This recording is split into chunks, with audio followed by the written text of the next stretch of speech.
Good morning, welcome to our intellectual quality और learning platform. तो हम अपने डेली करंट अफेयर सीरीज की ओर आगे बढ़ते हैं। उससे पहले कुछ मोटिवेशनल कोट्स के बारे में जानेंगे।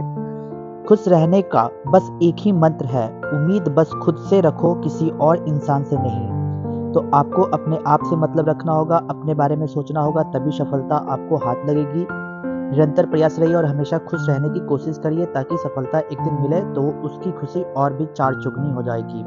तो इसी के साथ हम अपने डेली करंट अफेयर सीरीज की ओर आगे बढ़ते हैं। उससे पहले आप सभी लोग टेलीग्राम ग्रुप पर जुड़ जाइएगा। यहाँ पे आपको सारे पीडीएफ प्रोवाइड होंगे हमारे यूट्यूब सेशंस के। तो चलिए 6 फरवरी 2024 के सारे करंट अफेयर्स को हम डिटेल में कवर करेंगे, तो वीडियो के अंत तक बने रहिएगा। क्वेश्चन नंबर 1, हाल ही में भारत का यूपीआई भुगतान स्वीकार करने वाला पहला यूरोपीय देश कौन सा है? तो राइट आंसर हो जाएगा फ्रांस। फ्रांस बना है पहला यूरोपियन कंट्री जिन्होंने एक्सेप्ट करेगा हमारे इंडिया यूपीआई पेमेंट को, जिससे हमारे और उसके बीच में एक्सपोर्ट और इंपोर्ट के बीच में होने वाली गतिविधियों को और आसान से हो पाएगा। तो आपको ये पॉइंट्स को याद रखना होगा कि पहला यूरोपियन कंट्री कौन बना है? तो फ्रांस बना है, जिन्होंने हमारे इंडिया के यूपीआई पेमेंट सिस्टम को एक्सेप्ट करने का वादा किया। भारत ने आधिकारिक तौर पर पेरिस के प्रतिष्ठित एफिल टावर में यूनिफाइड पेमेंट इंटरफेस, जिसे यूपीआई के नाम से जानते हैं, इसकी शुरुआत की है, जो प्रधानमंत्री नरेंद्र मोदी के यूपीआई को वैश्वीकरण करने के दृष्टिकोण को साकार करने की दिशा में एक महत्वपूर्ण कदम है। इसी के साथ यह पहल पिछले साल जुलाई में भारत और फ्रांस के बीच हस्ताक्षरित डिजिटल भुगतान क्षेत्र समझौते का अनुसरण करती है, जिससे फ्रांस खुदरा लेनदेन के लिए भारत के यूपीआई को अपनाने वाला पहला यूरोपीय देश बन गया है। तो ये पॉइंट्स को याद रखना होगा कि इंडिया का यूपीआई सिस्टम्स को अपनाने वाला पहला देश कौन सा बना है? तो फ्रांस बना है, और ये एक यूरोपियन कंट्री है जिसके द्वारा से हमारे इंडियन यूपीआई सिस्टम्स को एक्सेप्ट किया गया। तो चलते हैं नेक्स्ट क्वेश्चन नंबर 2 की ओर। हाल ही में न्यायमूर्ति रितु बाहड़ी को किस उच्च न्यायालय की पहली महिला मुख्य न्यायाधीश नियुक्त किया गया है? तो राइट आंसर होगा उत्तराखंड। उत्तराखंड की जस्टिस रितु बाहड़ी को नियुक्त किया गया है as a first women chief justice के रूप में। हाई कोर्ट के उच्च न्यायालय के चीफ जस्टिस के रूप में नियुक्त किया गया रितु बाहड़ी को, जो उत्तराखंड की नई चीफ जस्टिस बनेगी उत्तराखंड हाई कोर्ट की, और ये पहली वुमेन होगी जो चीफ जस्टिस बनी है उत्तराखंड की। तो जानते हैं इनके पॉइंट्स के बारे में। केंद्र ने 2 फरवरी को उत्तराखंड उच्च न्यायालय के नए मुख्य न्यायाधीश के रूप में न्यायमूर्ति रितु बाहड़ी की नियुक्ति को अधिसूचित किया। न्यायमूर्ति बाहड़ी ने पूर्व मुख्य न्यायाधीश विपिन सांधी का स्थान लिया है, जो पिछले साल 26 अक्टूबर को सेवानिवृत्त हुए थे। उनकी सेवानिवृत्ति के बाद उच्च न्यायालय के वरिष्ठ न्यायाधीश मनोज कुमार तिवारी को कार्यवाहक मुख्य न्यायाधीश बनाया गया था। इस आपको ये पॉइंट्स को याद रख के चलना होगा कि उत्तराखंड के हाईकोर्ट के रूप में हाल ही में नियुक्त किया गया है रितु बाहड़ी जी को, जो किसका स्थान ले रही है? तो मुख्य न्यायाधीश विपिन सिंह सांधी का। तो आपको ये भी पॉइंट्स को याद रखना होगा कि अगर किसी का भी रिटायरमेंट होता है तो उसके जो बदले जो वर्क करते हैं हाईकोर्ट के ही जो जज Manoj Tiwari as a work किए थे एक्टिंग चीफ जस्टिस के रूप में। तो हमारे संविधान के अनुसार इसका उल्लेख किसमें किया गया है?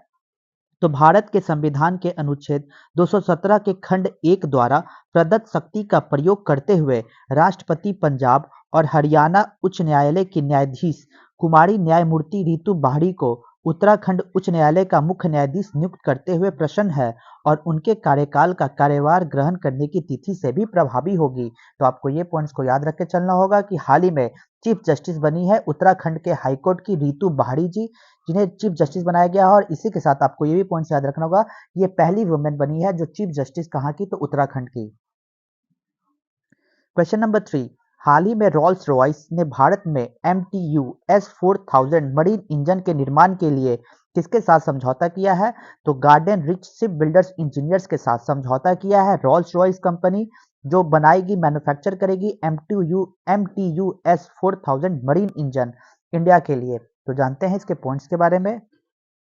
रक्षा PSU garden Reach Ship Builders and engineers limited ने रांची में पूर्व संयंत्र में उच्च गुणवत्ता वाले समुद्री डीजल इंजन के निर्माण के लिए जर्मनी के रॉल्स रॉयस सॉल्यूशंस के साथ एक समझौता ज्ञापन पर हस्ताक्षर किए। इसी के साथ यह स्थानीय उद्योग, विशेष रूप से घटकों और पुर्जों के निर्माण में शामिल सूक्ष्म, लघु और मध्यम उद्यमों को एक बड़ा अवसर प्रदान करेगा। समझौते के तहत जीआरएसई और रोल्स रॉयस सॉल्यूशन तकनीकी रूप से उन्नत एमटीयू S4000 सरकारी समुद्री इंजन के लाइसेंस उत्पादन और स्थानीयकरण में सहयोग करेगी। तो आपको ये पॉइंट्स को याद रख के चलना होगा कि एमटीयू S4000 ये एक मरीन इंजन है।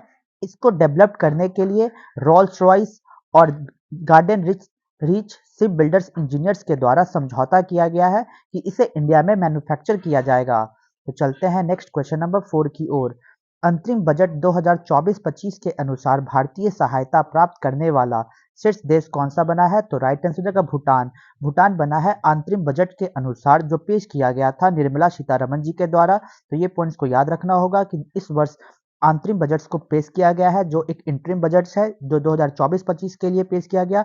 इसी के दौरान ये बताया गया कि top country receiving Indian aid यानी भारत से सहायता के रूप में वो टॉप कंट्री कौन है? तो भूटान बना है टॉप कंट्री के रूप में जो भारत के द्वारा उसे सहायता प्राप्त की गई।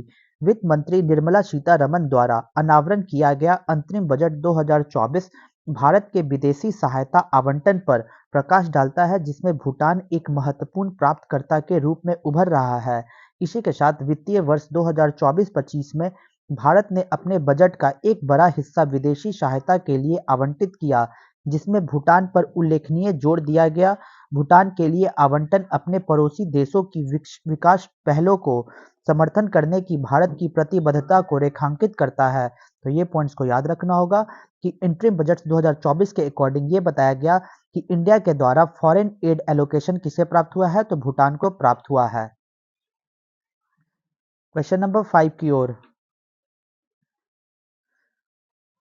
प्रधानमंत्री ने हाल ही में कहां पर 20 करोड़ रुपए की परियोजना का शिलान्यास किया जो 27,000 करोड़ का तालबीरा थर्मल पावर प्रोजेक्ट है? तो ये पॉइंट्स को याद रखना होगा कि उड़ीसा में हाल ही में प्रधानमंत्री जी के द्वारा एक फाउंडेशन स्टोन को रखा गया जिसकी लागत 27,000 करोड़ की है।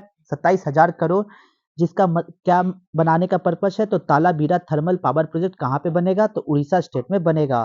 तो जानते हैं इसके डिटेल पॉइंट्स के बारे में। प्रधानमंत्री ने 27,000 करोड़ से अधिक की Neyveli Lignite Corporation Talabira thermal power परियोजना की आधारशिला रखी। इनमें उड़ीसा के सुंदरगढ़ जिले में NTPC Darlipali super thermal power station जो 800 मेगावाट का 2 होगा और एनएसपीसीएल राउरकेला पीपी2 विस्तार परियोजना 250 मेगावाट की एक है और इसमें शामिल है।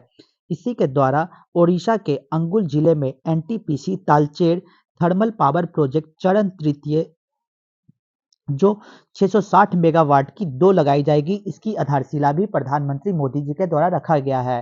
तो ये पॉइंट्स को याद रखना होगा कि 27,000 करोड़ की पावर प्लांट कहाँ पे स्थापित की जाएगी? तो उड़ीसा में स्थापित की जाएगी। उसका क्या नाम है? Talabira thermal power project. Question number 6 की ओर। हाल ही में भारतीय नौसेना में शामिल किया गया पहला सर्वेक्षण जहाज कौन सा है? तो राइट आंसर हो जाएगा आईएनएस संध्यक। आईएनएस संध्यक बना है फर्स्ट सर्वे शिप जो इंट्रोड्यूस किया जाएगा जिसको इंडक्ट किया जाएगा किसमें? तो इंडियन नेवी में। तो जानते हैं इसके पॉइंट्स के बारे में। भारतीय नौसेना ने रक्षा मंत्री राजनाथ सिंह और नौसेना स्टाफ के प्रमुख एडमायरल आर हरि कुमार की उपस्थिति में विजाग के नौसेना डॉकयार्ड में अपने नवीनतम सर्वेक्षण पोत संध्याक को चालू किया। तो जानते हैं कि आखिर आईएनएस संध्याक क्या है?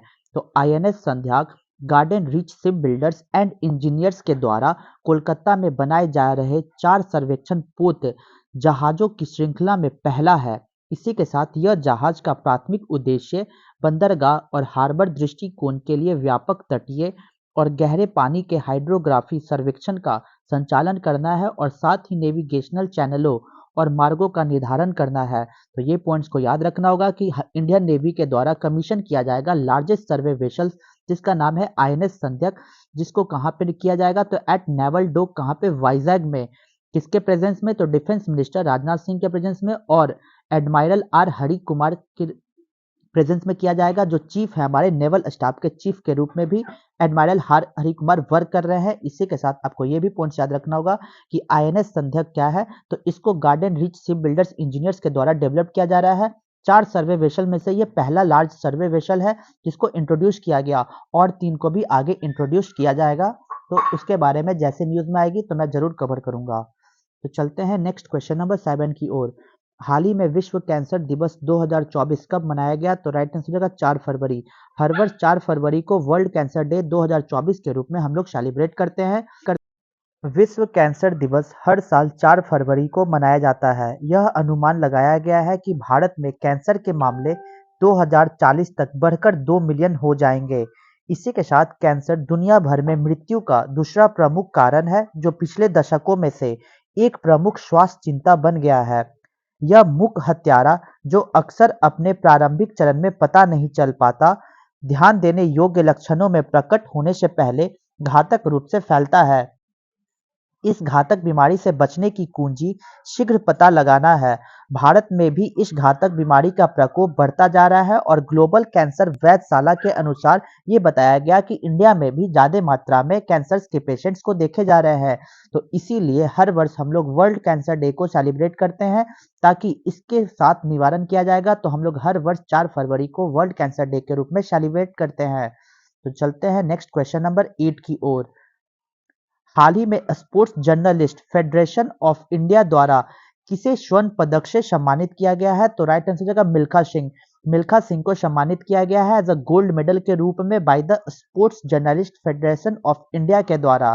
तो जानते हैं इसके पॉइंट्स के बारे में। महान भारतीय ट्रैक और फील्ड धावक मिल्खा सिंह को मरणोपरांत sports journalist federation of India के स्वर्ण पदक से सम्मानित किया गया। यह पुरस्कार उनके बेटे जीव मिल्खा सिंह, एक प्रसिद्ध अंतर्राष्ट्रीय गोल्फर, ने Punjab, Haryana, Chandigarh sports journalist association द्वारा आयोजित एक समारोह में पूर्व अंतर्राष्ट्रीय क्रिकेटर योगराज सिंह से प्राप्त किए। पद्मश्री गोल्फर के लिए एक भावनात्मक क्षण, जीव ने अपने पिता, जिन्हें द फ्लाइंग सिख के नाम से भी जाना जाता है, द्वारा इसे सिखाए गए जीवन के सबक को याद किए। तो ये पॉइंट्स को याद रखना होगा कि हमारे लेजेंडरी इंडियन ट्रैक और फील्ड स्प्रिंटर, जिनका मिल्खा सिंह नाम है, इनको मरणोपरांत गोल्ड मेडल से सम्मानित किया गया है। तो आपको ये पॉइंट्स को याद रखना होगा। तो चलते हैं रिवीजन बैच की ओर। 5 फरवरी 2024 के सारे करंट अफेयर्स को हम लोग रिवीजन मोड में कवर करेंगे। क्वेश्चन नंबर 1, भारतीय वायुसेना वायु शक्ति 2024 अभ्यास कहाँ शुरू करेगी? तो राइट आंसर हो जाएगा राजस्थान में। क्वेश्चन नंबर 2, हाल ही में किस भारतीय को वर्ष 2024 पेरिस ओलंपिक के लिए मशाल वाहक के रूप में चुना गया है? तो अभिनव बिंद्रा को। क्वेश्चन नंबर 3, हाल ही में शतरंज के विंबलडन टाटा स्टील मास्टर्स 2024 का विजेता वीई को बनाया गया, जो चाइना से बिलोंग करते हैं। क्वेश्चन नंबर 4, हाल ही में किसने प्रयोगशाला में मछली के मांस को विकसित करने की पहल शुरू करने की घोषणा की है? तो केरला के द्वारा। क्वेश्चन नंबर 5, हाल ही में एक भारत श्रेष्ठ भारत पहल के तहत औराविले अनुभव यात्रा पुडुचेरी में आयोजित की गई। क्वेश्चन नंबर 6, हाल ही में विश्व आर्द्रभूमि दिवस 2024 का अंतर्राष्ट्रीय सम्मेलन कहाँ आयोजित किया गया? तो इंदौर में इसका आयोजन हुआ। क्वेश्चन नंबर 7, हरियाणा के 37वें सूरज कुंड शिल्प मेला 2024 का थीम गुजरात राज्य का रखा गया। क्वेश्चन नंबर 8, हाल ही में एशियाई क्रिकेट परिषद के अध्यक्ष पद पर तीसरी बार नियुक्त किया गया जय शाह को। तो चलते हैं क्वेश्चंस ऑफ द डे में। तो आज का हमारा क्वेश्चन क्या है? The famous Ripon resolution of 1882 is most closely related to which among the following? 1882 का प्रसिद्ध रिपन रेजोल्यूशन निम्नलिखित में से किससे सबसे अधिक निकटता से संबंधित रखती है? तो ऑप्शन ए है हमारा public service in India, option B educational reforms, option C local government, option D public health policy. तो आपको आंसर कमेंट बॉक्स में देना होगा। तो यहाँ तक वीडियो को देखने के लिए thank you so much guys. Video को ज़्यादा हो सके तो लाइक, शेयर और सब्सक्राइब करें, ताकि और भी कंटेंट आपके पास पहुंच जाए। जय हिंद, जय भारत दोस्तों।